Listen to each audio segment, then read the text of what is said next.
The ominous knock at the front door wasn't mine, it was theirs, grand, expensive, and filled with promises of a place with snow-capped mountains. My children, Daniel and Sarah, were leaving for Switzerland, but they were also leaving me. They thought they were just clearing their heads, but they had forgotten something important about this house.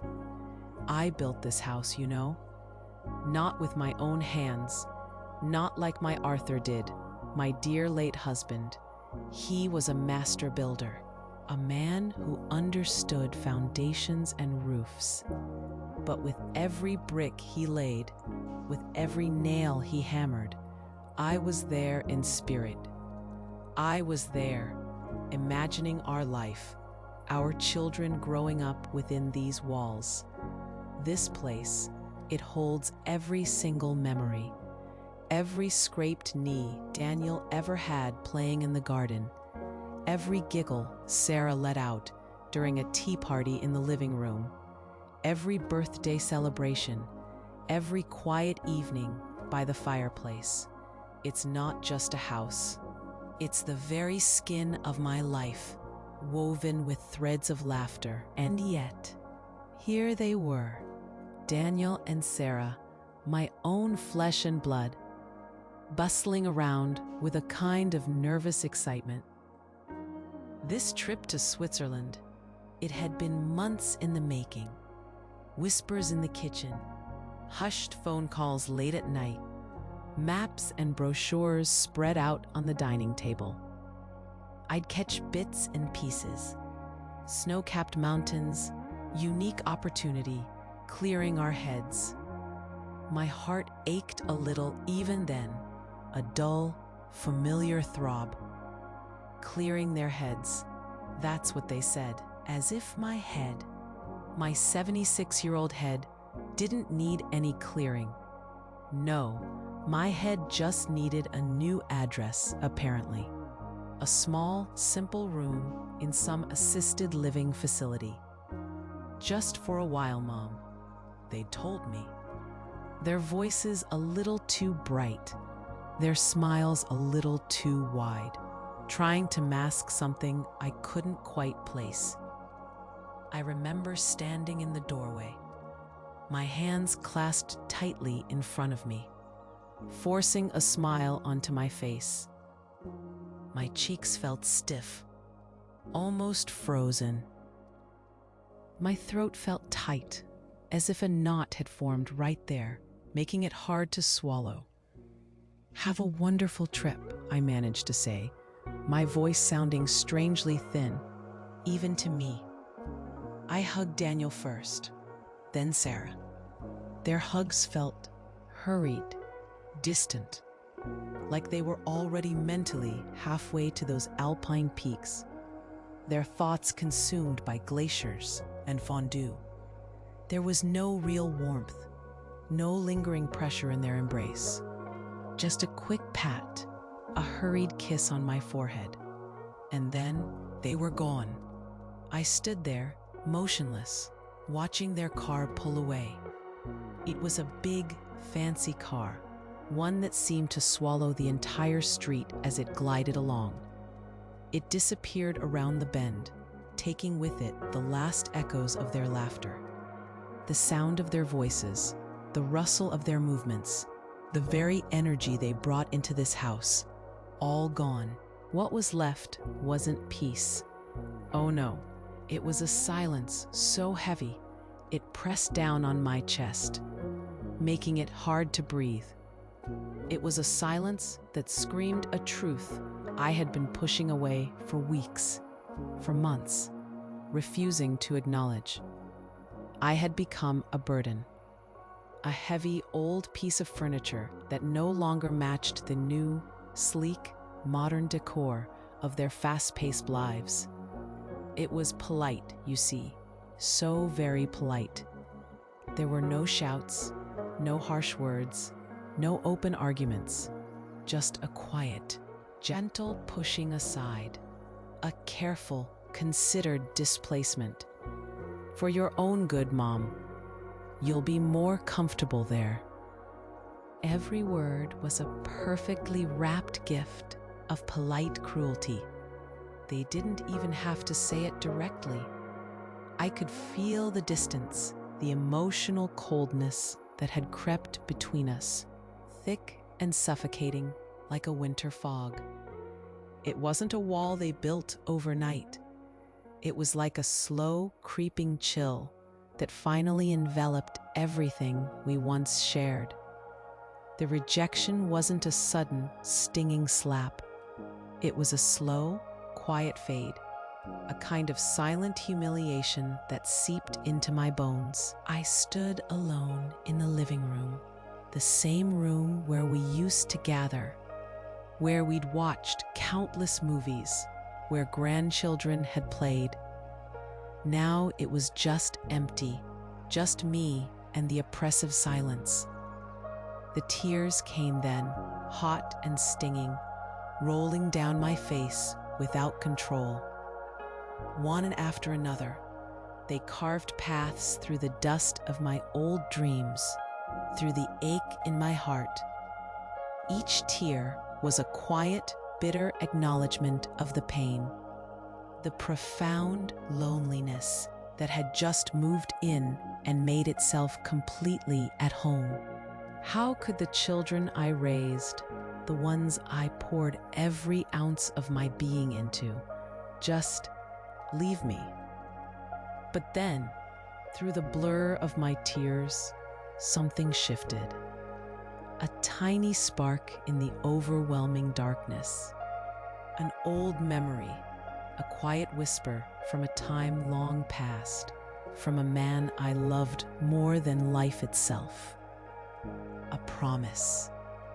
It was Arthur again, my husband, not just a memory, but almost a presence.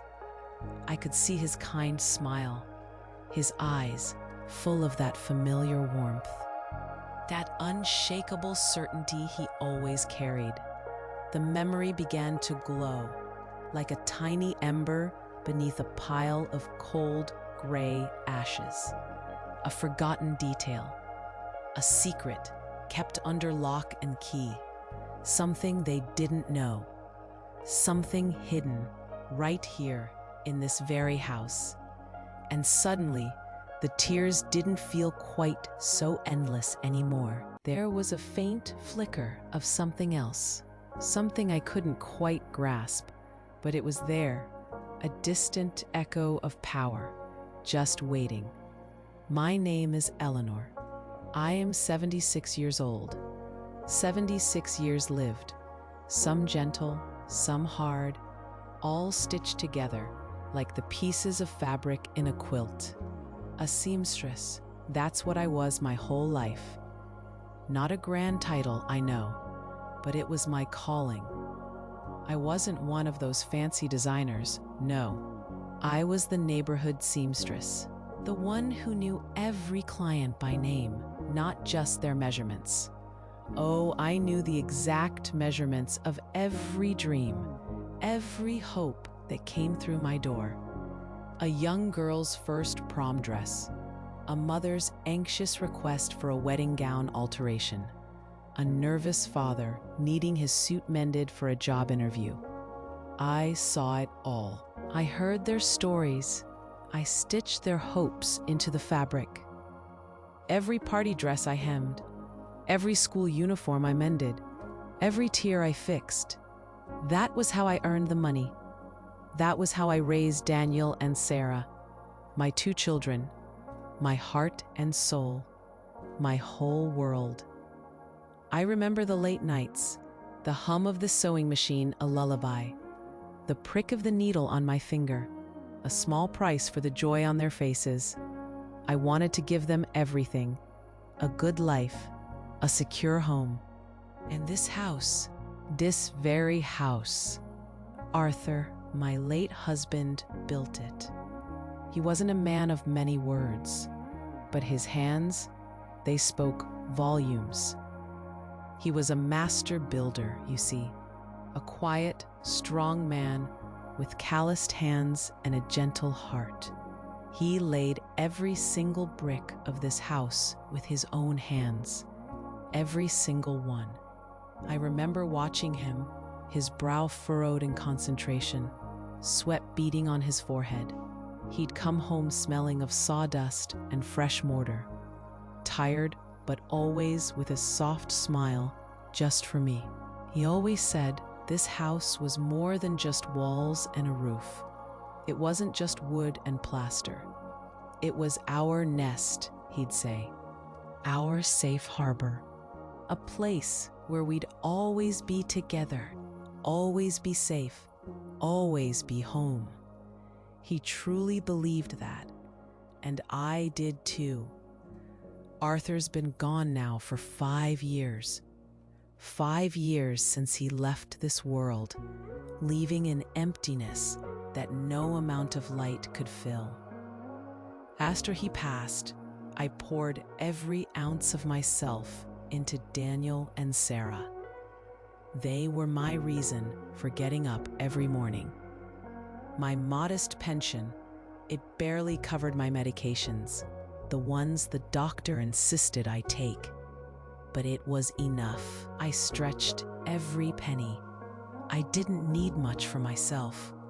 All I wanted was to be there for them. I cooked for them, of course. My famous cornbread, the smell always filling the house, a sweet, buttery comfort. I ironed their clothes, crisp and neat, ready for work. And my grandchildren, when they were little, I took care of them whenever Daniel and Sarah needed me. Playdates, sick days, school holidays, I was always there. More than just chores, though. I offered a listening ear, a warm embrace, a quiet space where they could just be themselves. The house was always full then, full of laughter, full of noise, full of life. It was a routine of giving, a cycle of love, I truly believed.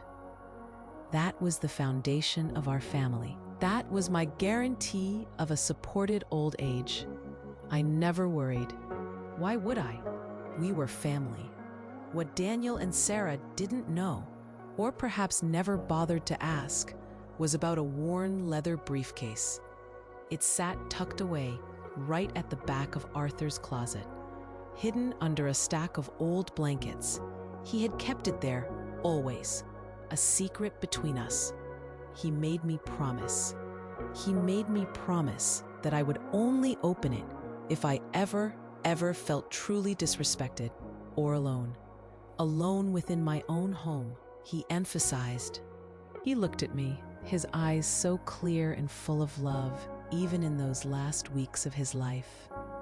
He was so weak then, his voice a whisper, but his words were like thunder. "This is your power, Eleanor," he'd said. "Use it wisely."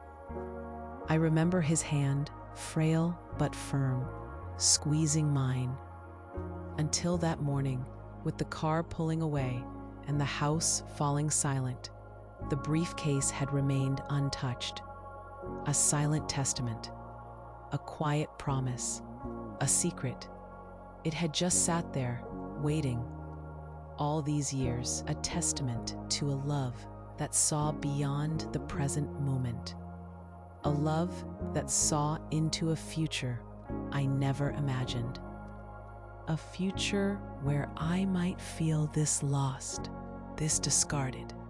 And now, suddenly, after all this time, after all the tears, that briefcase was no longer just a forgotten object. It was a lifeline, a whisper from the past, reminding me that I was not completely adrift. Not yet. The whisper of Arthur's words, the promise of that old briefcase, it gave me a fleeting moment of something other than despair. But that moment quickly faded, leaving me back in the raw reality of what had happened, and, more painfully, how it had come to be. It wasn't a sudden storm that broke over my head. It was a slow, creeping chill, a gradual fading of warmth, so subtle at first, I almost didn't notice it. Or maybe I just didn't want to. It all started so gently. Those weekend visits, the ones I used to live for, the ones that filled my home with the chatter of my grandchildren and the smell of fresh coffee. They started getting shorter. Daniel, my eldest son, would arrive, always with a polite smile. Be an hour, maybe two, then a hurried, "Mom, we really have to run." Sarah, my daughter, was much the same. She'd hug me tight, but her attention seemed to be already halfway out the door. The phone calls, once a daily comfort, a chance to hear their voices, to share my day, they became weekly. And when they did call, their voices were always full of hurried excuses. Too busy, a meeting, traffic, always something. Then Daniel started talking about the house. This house, the one Arthur and I built, the one that was our sanctuary. He'd look around, his gaze drifting from the familiar wallpaper to the worn kitchen counter, and he'd sigh. "Mom, this house is just too big for one person," he'd say, his voice kind, almost sympathetic. "Don't you think it's time to optimize the spaces?" Optimize. That word hung in the air, heavy and unfamiliar. It felt like he was talking about a spreadsheet, not our home. He'd suggest knocking down walls, making things more modern. I'd just listen, my heart sinking a little each time. Sarah, sweet Sarah. She never said much directly, but I saw it in her eyes, that flicker of guilt, always there, just beneath the surface. When she visited, she'd bring me small gifts, a new scarf, a fancy tea set, things I didn't really need. They were meaningless, really. Just attempts, I think, to hide that uncomfortable look in her eyes, that silent apology for something she couldn't articulate. She'd avoid my gaze sometimes, especially when Daniel was talking about his plans. She'd pretend to be busy with her phone or rearrange the cushions on the sofa. Slowly, almost imperceptibly, the conversations shifted. When they talked about their future, about investments, about trips they wanted to take, I wasn't part of it anymore. I became a silent spectator. They'd chat excitedly across the table or on the phone as if I weren't even in the room. I'd try to jump in, to ask a question, to offer an opinion, but their answers would be vague, monosyllabic. Maybe, we'll see. It was like hitting a wall, a polite but firm wall. That feeling, the one that told me I was the very heart of this family, the center around which everything revolved. It slowly started to fade. It dissolved, like a wisp of smoke, replaced by a painful, sharp sensation. I wasn't the center anymore. I was an obstacle, a burden, a responsibility they seemed utterly eager to delegate. You could feel it in the air, in the silences, in the way they'd exchange glances. When I'd ask something about their plans, I tried so hard to justify it all, you know? I'd tell myself, "Eleanor, life is busy for them. They have their own families now, their own children to raise, their own careers to build." I repeated those words like a mantra, trying to soothe the growing ache in my chest. They're just busy. They still love you. Of course they do, but deep, deep in my heart, the coldness was palpable. It seeped in, chilling me to the bone. It was as if their love for me had suddenly become conditional, tied to something unspoken: my usefulness. When my grandchildren were little, I was indispensable. I babysat, I cooked, I offered advice. I was a constant presence. I was useful. But now, they were grown, teenagers, almost adults. They didn't need me to pick them up from school anymore. They had their own friends, their own lives. And my energy, well, it wasn't what it used to be. The years had a way of slowing you down, even when your heart was still bursting with love. My value, it seemed, had diminished proportionally, like an old piece of fabric worn thin from too much use, no longer vibrant enough for their new designs. The realization was a quiet, crushing blow, and I knew, with a certainty that chilled me, that something big was coming, something that would change everything. The news of that trip to Switzerland, it finally became the last straw, the very last one.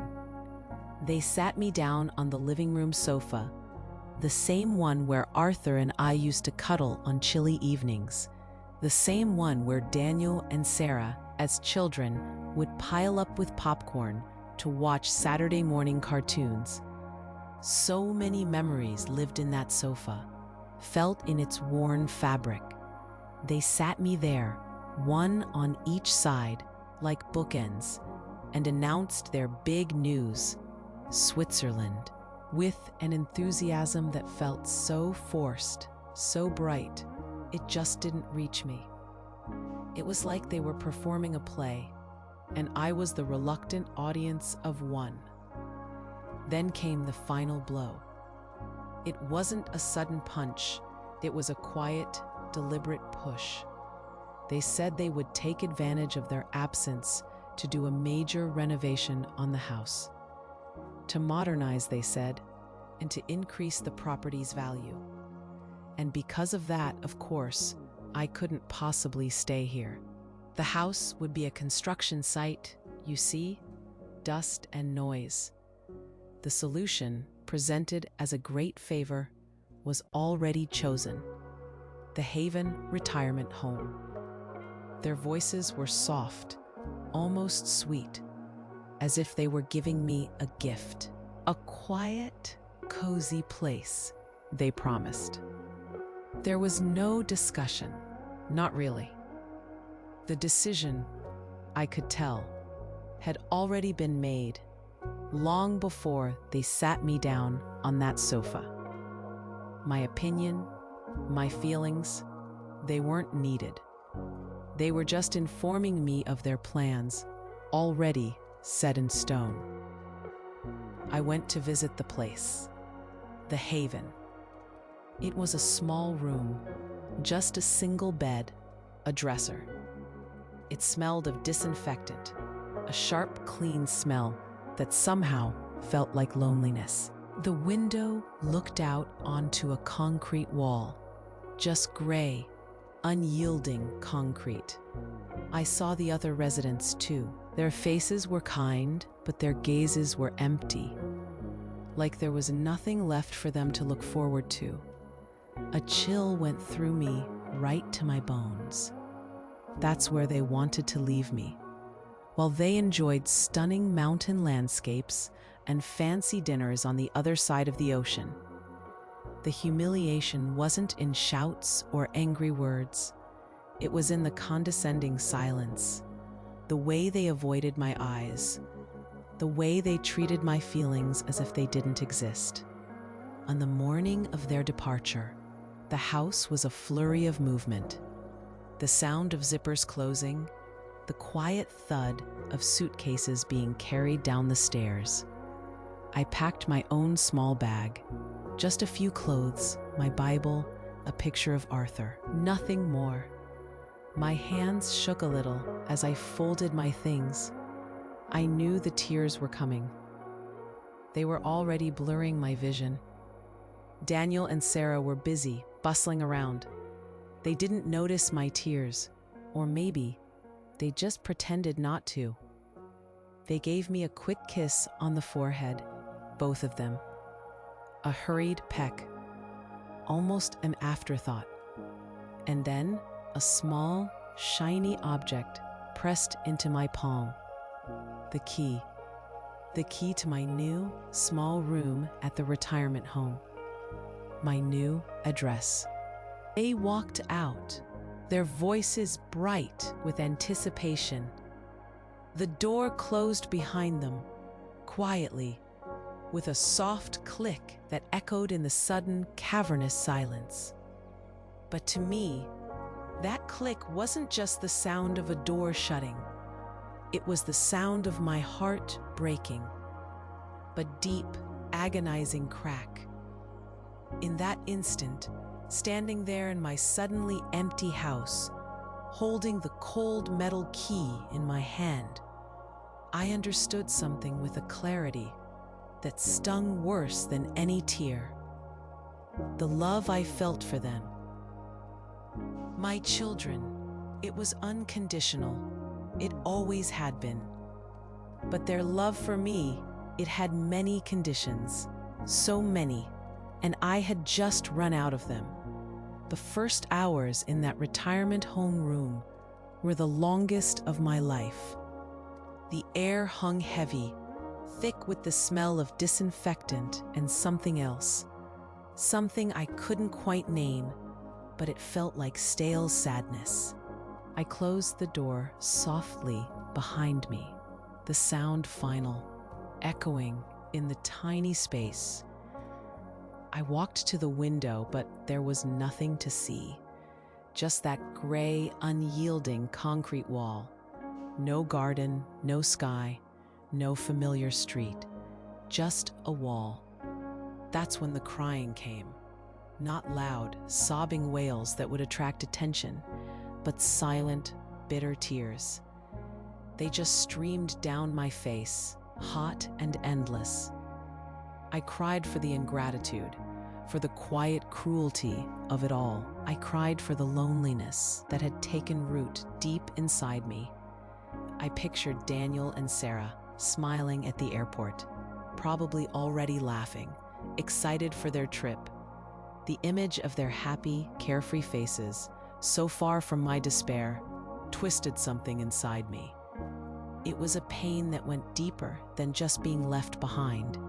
It was the pain of being forgotten, of being discarded. I sat on the edge of the small bed, my shoulders shaking with silent sobs until I felt like there were no more tears left to cry. The pain reached its deepest point, a raw, exposed wound in my heart. I truly felt broken, like an empty vessel. But just as I thought I might simply dissolve into nothingness, something shifted. A whisper in my mind, a familiar voice, strong and kind. Arthur, my dear Arthur. His words returned, not as a faint echo, but with an overwhelming force, like a sudden burst of sunlight through the clouds. This is your power, Eleanor. Use it wisely. It wasn't a gentle reminder this time. It was a command, a jolt. It cut through the despair, through the self-pity, through the pain. And strangely, anger didn't consume me. Instead, a cold, determined clarity took hold. It was like a switch flipping inside me. The tears stopped. My mind, which had been so clouded with grief, suddenly felt sharp, focused. Arthur's words weren't just a memory. They were a roadmap. That same night, I knew what I had to do. I found the phone at the reception desk, a clunky, old-fashioned thing. My hands were steady as I dialed. I didn't call my children. There was no point. No, I called Mr. Davidson. He was an old family lawyer, a quiet, serious man who had handled Arthur's will and my parents' affairs years before. His business card, a slightly faded cream color, had been kept tucked away with my important certificates, just as Arthur had advised, a just in case. The receptionist looked at me curiously as I waited for the call to connect, but I met her gaze with a calm I didn't know I possessed. When Mr. Davidson answered, his voice deep and formal, I explained the situation, every detail, the trip, the renovation excuse, the haven, the coldness. I spoke with a firm voice, my words clear and precise. There wasn't a hint of self-pity in my tone. No trembling, no breaking down. I just stated the facts, calmly, objectively. He listened carefully, without interrupting, just the occasional murmur of understanding. And in the end, after I finished, he simply said, "Understood, Mrs. Eleanor. Leave it with me." Then, almost as an afterthought, he added, "Do you remember that leather briefcase?" A small, knowing smile touched my lips. Yes, I remembered. That was it. That was the power Arthur had spoken of. I didn't scream. I didn't complain to anyone at the home. I didn't send angry messages to Daniel or Sarah, demanding attention or an explanation. My silence became my strategy. It was a shield and a weapon.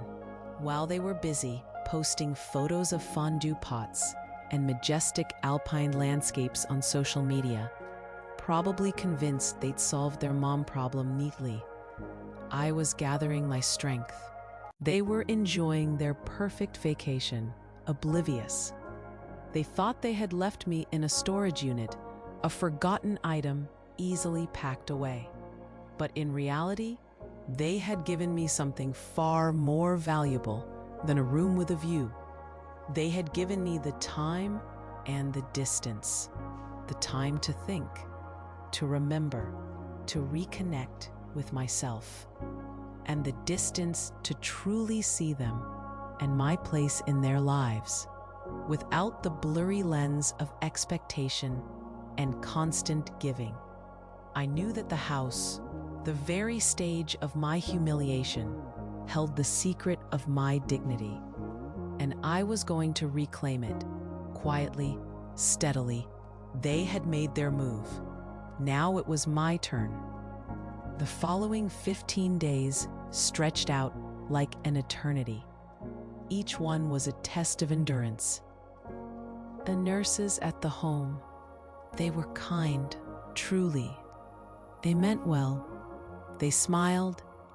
They offered warm tea. They asked about my day. But despite their kindness, I felt it deeply. I felt like a prisoner. My freedom had been taken away, replaced by schedules and rules, by the constant presence of strangers. I was allowed out, of course, to the small garden they had, but it wasn't the same. It wasn't my garden. It wasn't my home. Every waking hour was a reminder of what I had lost and who had taken it from me. My children, Daniel and Sarah, they called twice during that time. Just twice. The conversations were short, superficial. It was as if they were performing a duty, checking off a box on a list. "Is everything all right there, Mom?" Daniel would ask, his voice echoing, distant, like he was calling from the other side of the world, not just Switzerland. He didn't wait for a detailed answer, just a quick reassurance. "Is the food good?" Sarah would chime in, as if a decent meal was the most important thing, the only thing that mattered about my new life. Their questions were polite, almost clinical. There was no real concern in their tone, no warmth, no regret. I would answer simply, "Yes, I'm fine. Everything is good." My voice was calm, steady, just as I'd practiced. My composure, my lack of complaint, it seemed to reassure them. It was a balm to their consciences, I suppose.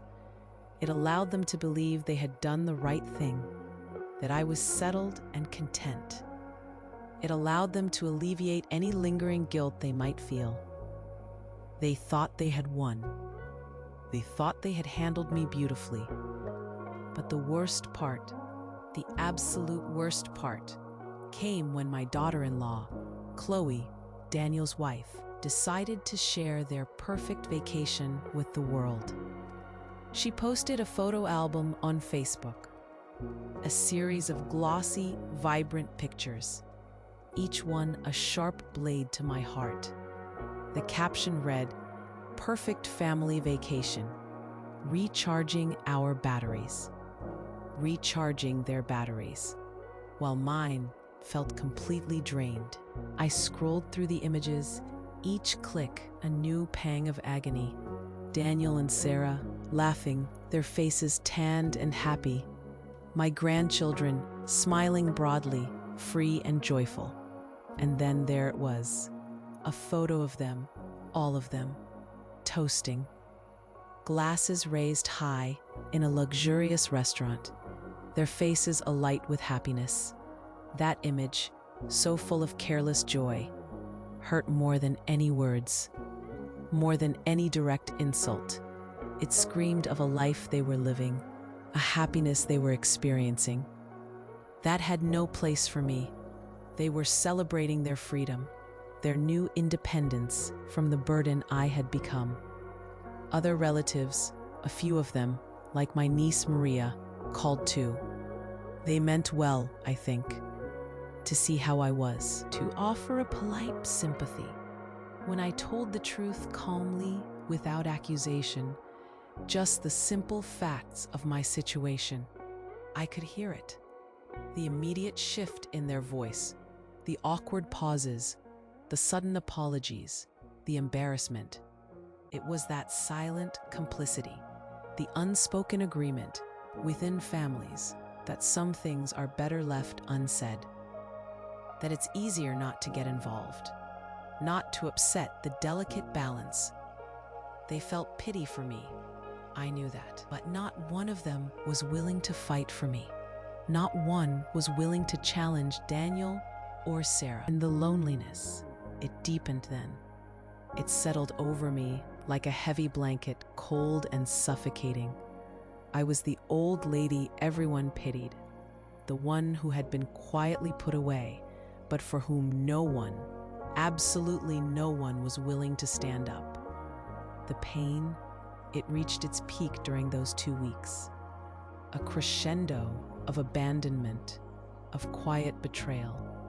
But with it, something else solidified within me. A certainty, a cold, hard conviction. My attitude, my silence, my waiting. It was the only possible way out. There was no going back to the way things were. They had made their move, and I was still here, still breathing, still waiting. My game was just beginning. The day finally came. The day they were due back. I woke up that morning, not with dread, but with a strange, quiet sense of purpose. It was different from the 2 long weeks I just endured. This was the day. The nurses, as always, were kind. They helped me get ready, not knowing what was about to unfold. I wore a simple dress, one Arthur always liked. I wanted to feel strong, dignified. They pulled up to the Haven a little past noon, their big, fancy car gleaming in the sunlight. Daniel and Sarah walked in, tanned and looking refreshed. They greeted me with wide smiles, their voices bright and loud, full of stories about the trip. "Oh, Mom, you wouldn't believe the mountains. And the food, so much cheese." Sarah practically bounced with excitement. Daniel nodded along, his eyes sparkling with recent memories. They talked over each other, eager to share every detail of their grand adventure, every perfect moment of their recharged batteries. They didn't ask about my 2 weeks, not really. Just a quick, "Are you ready to go, Mom?" as if picking up a package from storage. The drive back to the house, my house, felt different. It always had been a comforting journey, a return to what was mine. Today, it was a prelude. Daniel, still buzzing, started talking excitedly about the architect's project. He gestured with his hands as he spoke, painting a picture of transformation. "We're thinking of knocking down that wall in the kitchen, Mom. You know, to open up the space. And for your old bedroom, well, we thought it would make the perfect master suite for us." Sarah agreed, nodding enthusiastically. "Yes, Mom, it'll be much more functional," she chimed in, her voice bright. They spoke of my home, my sanctuary, as if it were theirs to redesign, to carve up as they pleased. They were so confident in their plans, so utterly certain of their dominion. They didn't even notice the small, almost imperceptible tremor in my hands as I held my worn leather purse tightly on my lap. I just listened in silence. My composure was my armor. Every word they spoke, every excited plan they laid out, only solidified my resolve.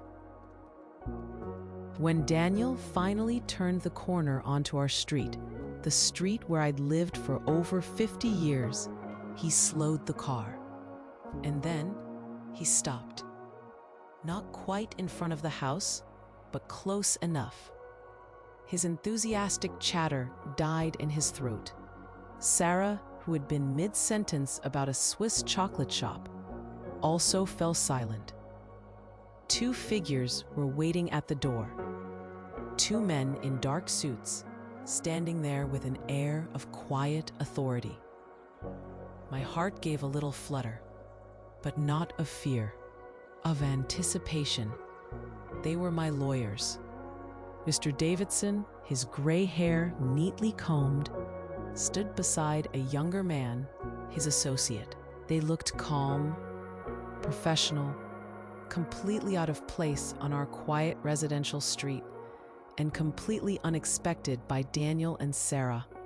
The joyful expressions on my children's faces, the tan glow of their skin, it all disintegrated, replaced by something else. Suspicious confusion. Their eyes darted from the lawyers to me, then back to the house. "Mom, who are they?"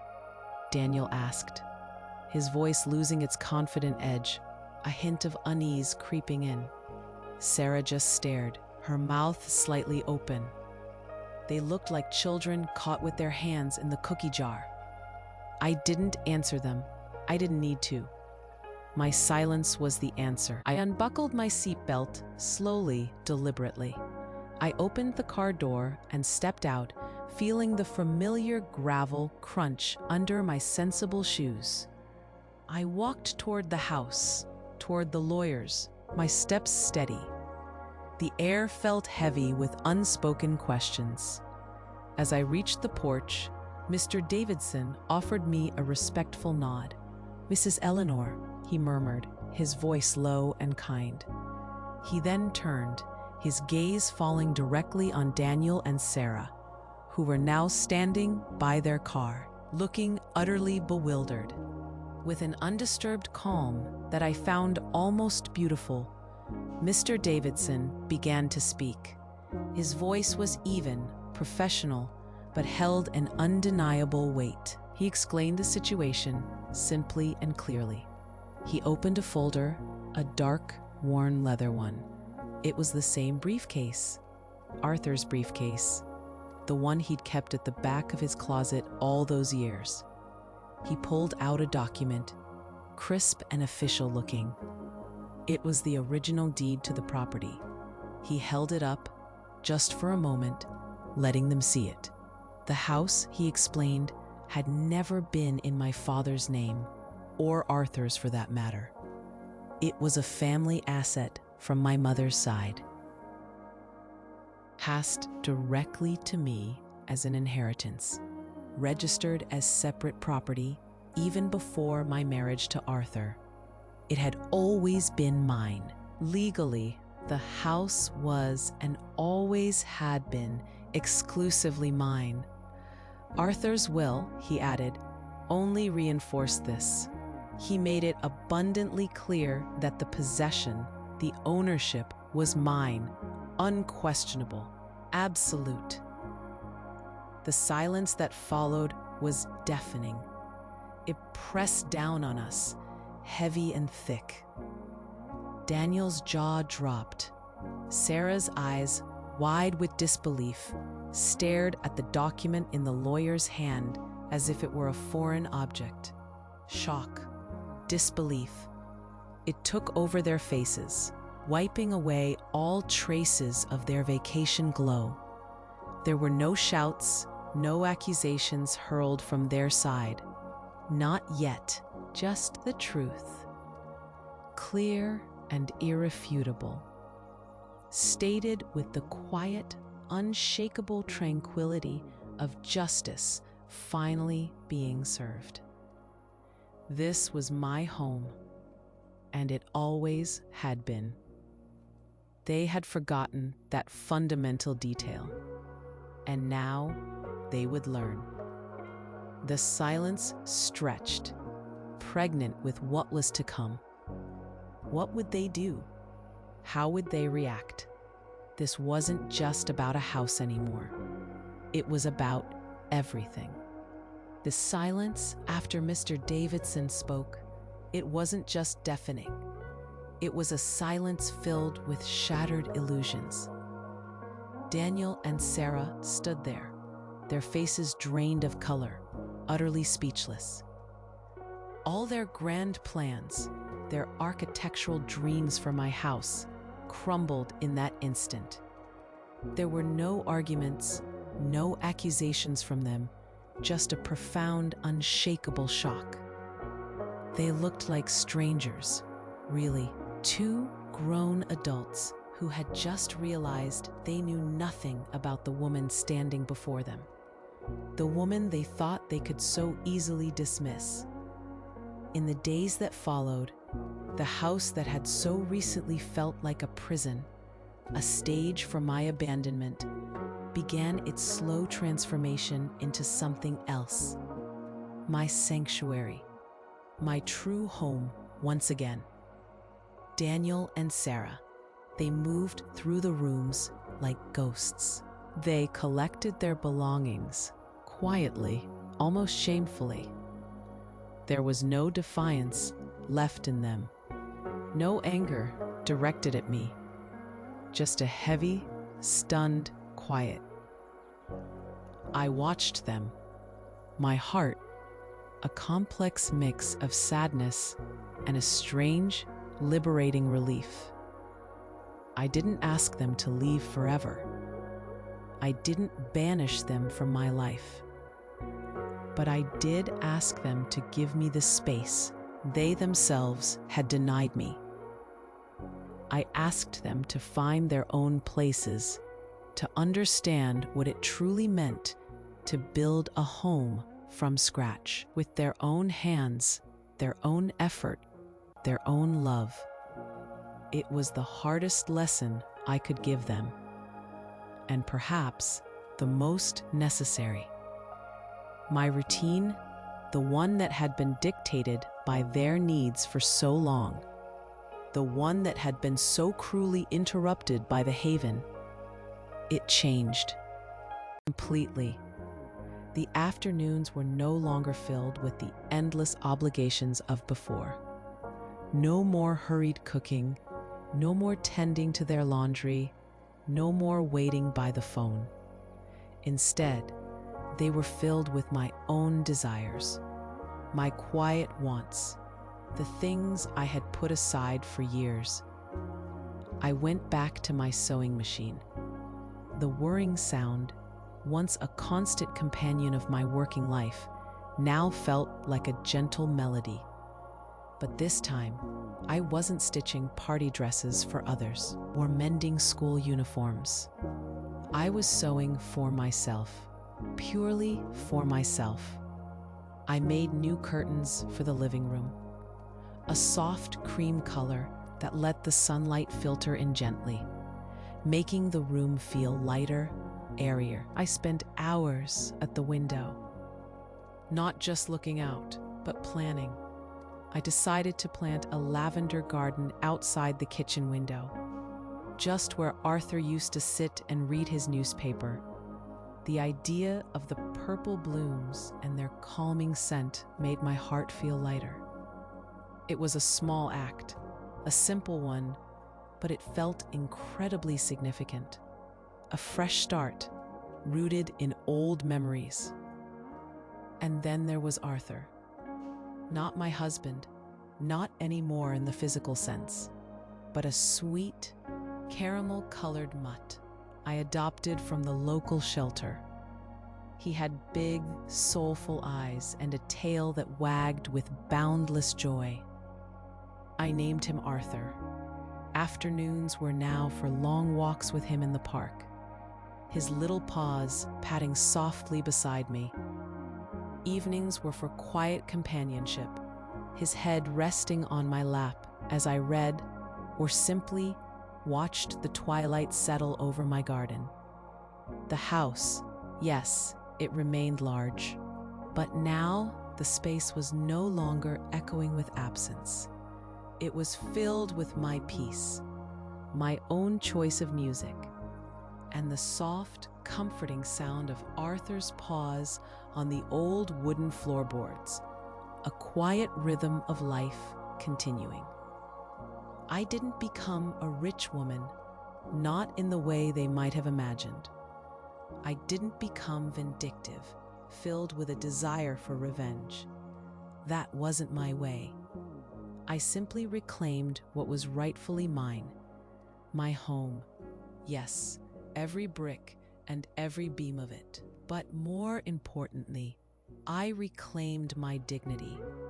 The quiet shame I had felt, the feeling of being an old piece of furniture, it faded away, replaced by a quiet strength.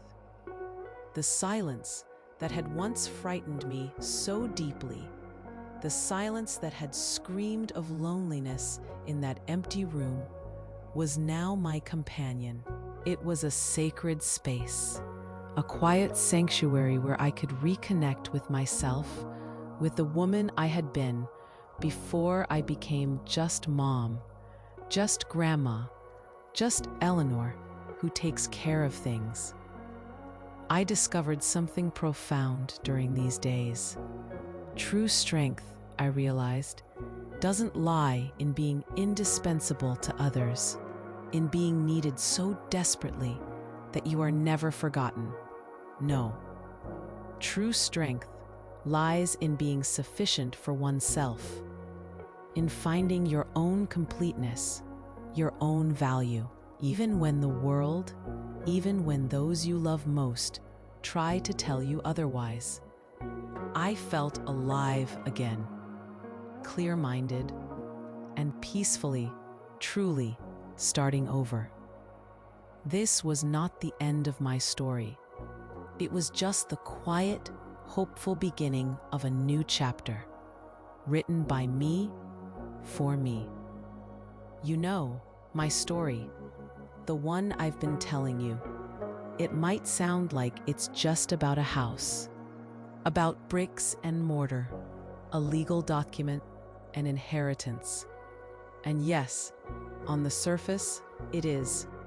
But the truth, The deeper truth that settled in my heart after all of this is that it's not really about the property at all. It's about something far more precious, far more fragile. It's about value, my value, and in a way, everyone's value. It's about not allowing anyone, not even the people you love most in this world, the ones you raised and nurtured, to put a price tag on your importance, to decide what you're worth based on how useful you are to them at any given moment, based on whether you fit into their plans, their modern decor, their busy lives. That's a lesson that took me 76 years and a lot of very painful moments to truly understand. It's a lesson I wish I had learned sooner. But sometimes, life delivers the hard truths when you least expect them and when you need them most. I had to hit rock bottom, you see. I had to feel completely discarded, utterly invisible, like an old, forgotten item packed away in a dusty corner, out of sight, out of mind. I had to sit in that small room, smelling of disinfectant, looking out at a concrete wall, to remember something crucial, to remember the power I always had within me, the quiet strength Arthur always knew was there. It was always there, yes, but for so long it was buried under years of selfless giving, of putting others first, of thinking my worth came from their needing me, from their laughter, from their constant presence, from the cornbread I baked. I gave so much of myself, I almost forgot there was an I underneath all of it. A strong, capable woman who was enough, all on her own. This journey, this quiet fight to reclaim my home and my dignity, it wasn't about revenge. It wasn't about proving anyone wrong. It was about proving something to myself, that I mattered, that my voice, though quiet, was still valid, that my space, my home, my life was mine to define. It's a lesson that comes with a heavy heart, because it involves the people I love most. But it's a necessary lesson, for me, and perhaps for them too in time. And now, after all of it, after the tears and the silence and the reclaiming, I have to ask you something I've thought about a lot, sitting here in my quiet home, with Arthur the dog sleeping by my feet. Something that goes beyond my specific story and reaches into the way we all live, the way we treat each other, especially those who have lived long lives and perhaps moved a little slower. Have you ever felt invisible in the eyes of those who should see you most clearly? Have you ever felt your voice silenced so that others could sound louder, so their plans could override your existence, so their comfort could come at the cost of your dignity? It's a question worth asking, isn't it? Because in our busy world, in our rush for newness and progress, it's easy to forget the quiet value of a person. The wisdom, the history, the love that doesn't shout, but simply exists. It's easy to dismiss what seems old or no longer functional. But true value, it isn't always loud. Sometimes it's just there, waiting to be seen, to be heard, to be respected. Like a hidden deed tucked away in an old briefcase, waiting for the right moment to reveal itself. I've learned that the greatest gift you can give yourself is to hold on to that truth, even when others try to take it away. To remember who you are, what you've built, and what you're worth, even when the world tries to tell you otherwise. The pain of being disregarded, it can be a fire that burns away everything that isn't truly you leaving behind only strength and clarity. And that, I've found, is a kind of peace all its own. A quiet, enduring peace that fills this home and my heart now. That quiet, enduring peace that fills this home and my heart now. It's a profound feeling. It's not a loud, triumphant peace. It's a quiet one, like the gentle hum of my sewing machine on a sunny afternoon, or the soft patter of Arthur's paws across the floorboards. It's a peace born from clarity, from understanding what truly matters. I no longer live for the validation of others. My worth isn't measured by how much I give or how much I am needed. It's just here, within me. I look around this house, these walls that have seen so much, that have held so many memories. It's not just a structure anymore. It's a testament to a life lived, to love, to loss, and finally, to strength found in the most unexpected places. The lavender I planted outside the kitchen window is starting to bloom, a beautiful, calming purple. The scent drifts in, a gentle reminder that even after a long winter, there's always new growth. My little Arthur, the dog, he's sleeping soundly by my feet as I sit here, a warm, comforting presence. He doesn't ask for much, just a kind hand, a gentle voice, and a soft place to rest. And in return, he gives a boundless, unconditional love that reminds me of what I always longed for. I've come to understand that this journey wasn't just about reclaiming a deed or a physical space. It was about reclaiming myself. Eleanor, the woman who stitched dreams into fabric, who raised her children with love, who built a home not just with bricks, but with her very soul. The quiet shame, the feeling of being discarded like an old, unwanted thing, it has completely faded. It's been replaced by a quiet, unshakable dignity, a sense of self that no one, not even those I loved most, can ever take away again. And that, I realize now, is the most precious inheritance of all. It's not just about a house, or money, or possessions. It's about the knowing that you are enough, that your experiences matter, that your feelings are valid.